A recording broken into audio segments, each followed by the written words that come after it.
Hello everyone, welcome back to my channel. My name is Piyash and in today's video I'll be sharing the entire process of my J1 program. So without wasting any further time, let's get straight into the video.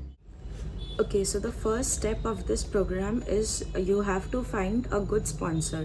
कोई भी आपको sponsor company ढूंढनी है जो आपको sponsor करेगा through out the programme.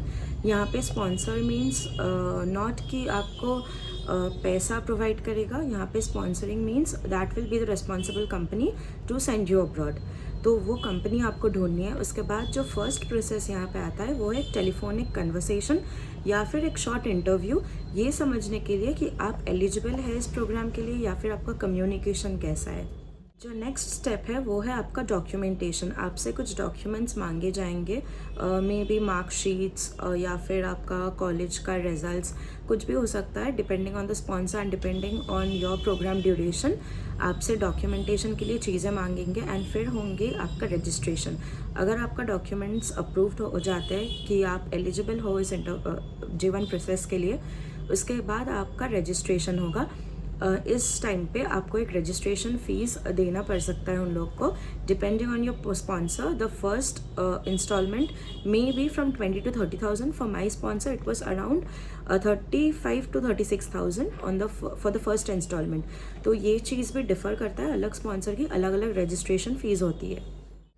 इसके बाद शुरू होगा आपका मेन प्रोसेसिंग, जहाँ पे सबसे पहले आपसे आपकी सारी डॉक्यूमेंट्स मांगे जाएंगे, be it marksheets, your CV, your college details, your school का सर्टिफिकेट्स, सब कुछ मांगे जाएंगे. आपका work experience and on that basis a new CV will be prepared and those documents and CV will be forwarded to your US sponsor. मतलब यहाँ पे आपका एक स्पॉन्सर होगा जिसको आप हायर कर रहे हो and that sponsor will hire another US sponsor, जो कि उनका डेजिग्नेटेड टाई अप्स होते हैं. वो US स्पॉन्सर आपका US का सारा जो चीज़ें होगा वो करेगा. यहाँ पे US स्पॉन्सर के पास डॉक्यूमेंट्स जाएगा फॉर अप्रूवल. जब ये डॉक्यूमेंट्स आपका अप्रूव हो जाएगा, जो कि अराउंड 30 to 35 डेज लगता है, उसके बाद जाके होगा आपका स्पॉन्सर इंटरव्यू. जो नेक्स्ट स्टेप है वो है स्पॉन्सर इंटरव्यू. स्पॉन्सर इंटरव्यू में आपके साथ स्पॉन्सर का, US स्पॉन्सर का एक इंटरेक्शन होगा, जहाँ पे वो एक क्लियर अंडरस्टैंडिंग मांगेंगे आपसे, एक्सपेक्ट करेंगे कि आप क्यों US आ रहे हो, आपको क्यों जाना है US ही, किसी और कंट्री नहीं. आप अगर आ भी रहे हो तो वो कितना ड्यूरेशन के लिए आ रहे हो. अगर आप 1 साल के लिए आ रहे हो तो आपका ऐसा कोई इंटेंशन तो नहीं है कि आप उसके बाद यहाँ पे एक्सटेंड करके स्टे करोगे वापस से, या फिर आपका चले जाने का इंटेंशन है.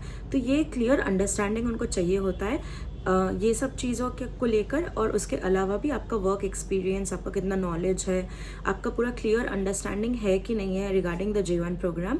तो इस वजह से एक स्पॉन्सर इंटरव्यू होता है. अभी अगर आपको इंटरव्यू के रिलेटेड सारे क्वेश्चंस सब कुछ चाहिए तो आप कमेंट करना and I will make another video regarding the sponsor interview question and answers. तो यहाँ पे आपको यही सारी चीज़ें पूछी जाएंगे. उसके बेसिस पे आपका जो CV है वो पूरा जो मीटिंग उनके साथ होगा अराउंड 15 to 20 मिनट्स होता है, उसको वो रिकॉर्ड करेंगे, आपकी परमिशन लेके रिकॉर्ड करेंगे and that video would be send to the hotels या फिर प्रॉपर्टी या फिर रेस्टोरेंट्स. कोई भी प्रॉपर्टी को सेंड किया जाता है जिसके बेसिस पे प्रॉपर्टी आपको सिलेक्ट करेगा according to your CV and that video. तो वो फिर आपका हो गया next process which is your property selection.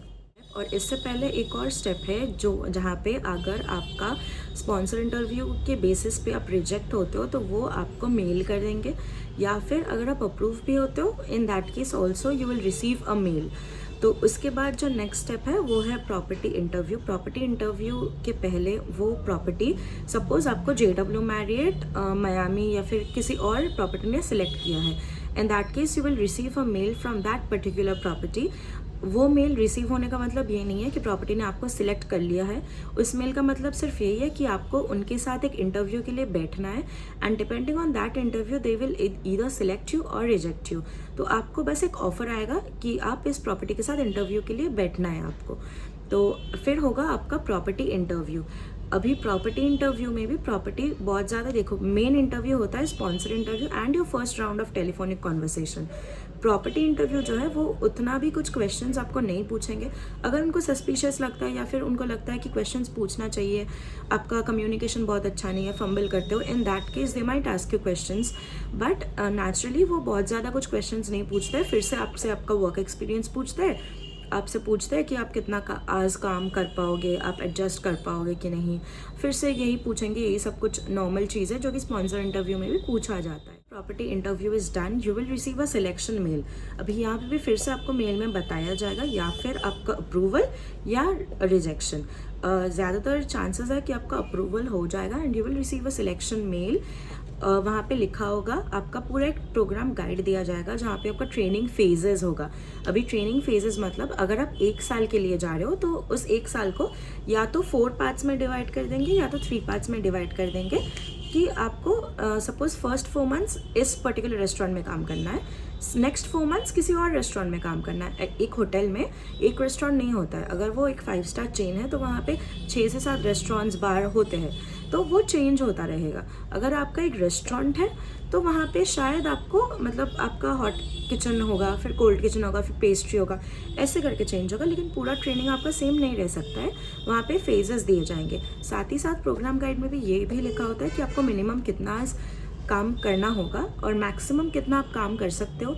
आपको ओवर टाइम मिलेगा या नहीं मिलेगा, अगर ओवर टाइम मिल रहा है तो कितना मिल रहा है। Naturally according to J1 visa आपको अगर ओवर टाइम आप कर रहे हो तो मिनिमम आवर्स आपका रहता है 38 या 40, तो उसको क्रॉस करने पे आपको ओवर टाइम मिलेगा and that is weekly 40 hours या फिर 38 आवर्स, कहीं पे 32 आवर्स भी होता है, that is weekly not monthly.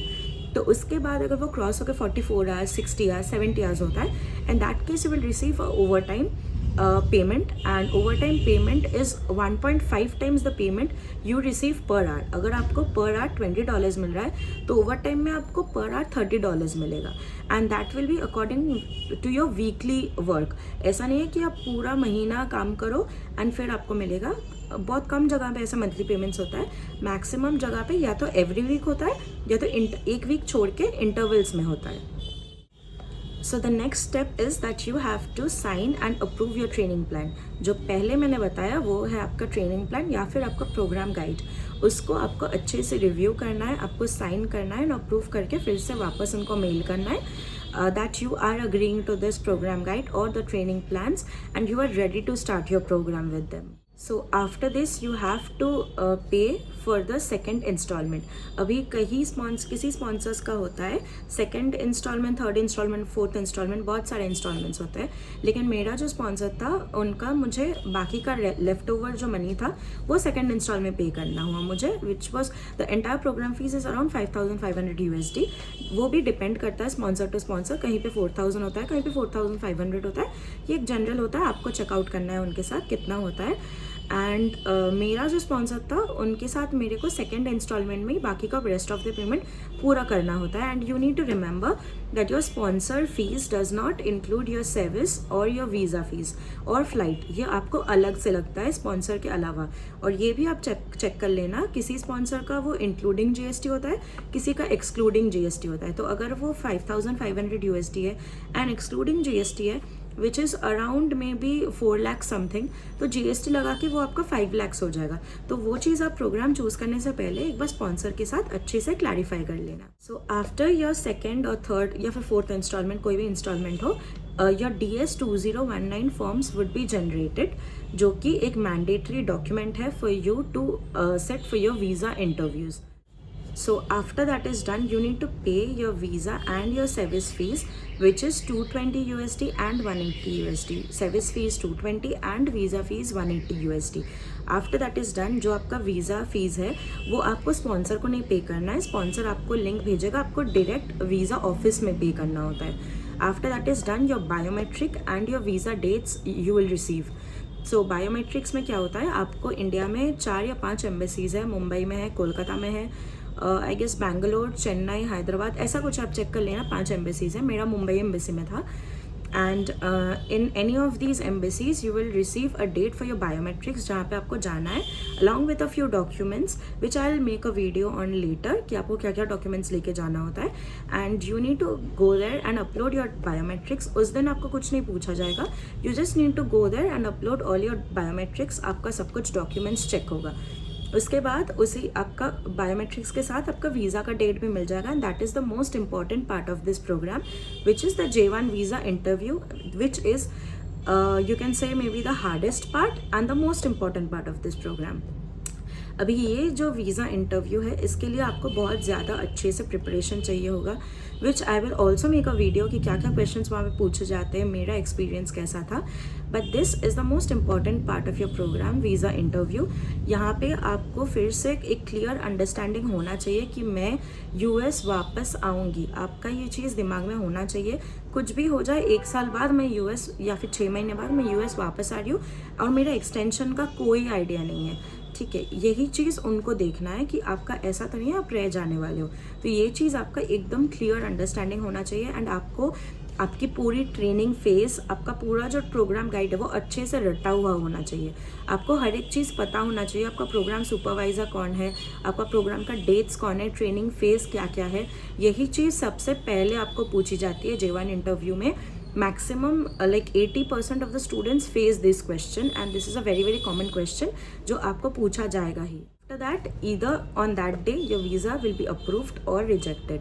आपको उसी दिन उसी टाइम पे एम्बेसी से निकलने से पहले इंटरव्यू देने के बाद ही आपको पता चल जाएगा आपका वीज़ा अप्रूव्ड है या रिजेक्टेड है। अगर अप्रूव्ड होगा तो वो लोग आपको बोल देंगे कि अप्रूव्ड हो गया है and they will keep your passport with them, जो कि आपको फिर से वहाँ पे पासपोर्ट में वीज़ा स्टैम्प होके आपके पास आपका नियरेस्ट एम्बेसी में आएगा।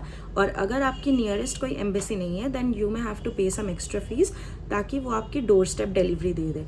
तो वो आपका पासपोर्ट रख लेंगे एंड आपका वीज़ा प्रिंट होकर आपका पासपोर्ट नियरेस्ट एम्बेसी में आएगा। या तो आपको डोर स्टेप डिलीवरी लेना है या फिर आप एम्बेसी से जाके कलेक्ट कर सकते हो। ओवर हियर जो J1 प्रोग्राम का जो प्रोसीजर था वो ख़त्म होता है and you after that can start packing your luggages and you can start looking for good and cheap flights या फिर अच्छी flights whatever you want and just contact with your sponsor after this कि मेरा approve हो चुका है, should I like book my flight tickets. वो आपको बोलेंगे कि आपको करना चाहिए नहीं करना चाहिए। अगर उनका और कोई फॉर्मेलिटीज़ रह गया है वो भी आपको इन्फॉर्म कर देंगे and accordingly you can act for the rest of the days left in India and with in that time you may enjoy your time with your family or maybe start packing your luggages. So after that and then once you get your joining date you can move on to US. तो यही था पूरा J1 का program procedure.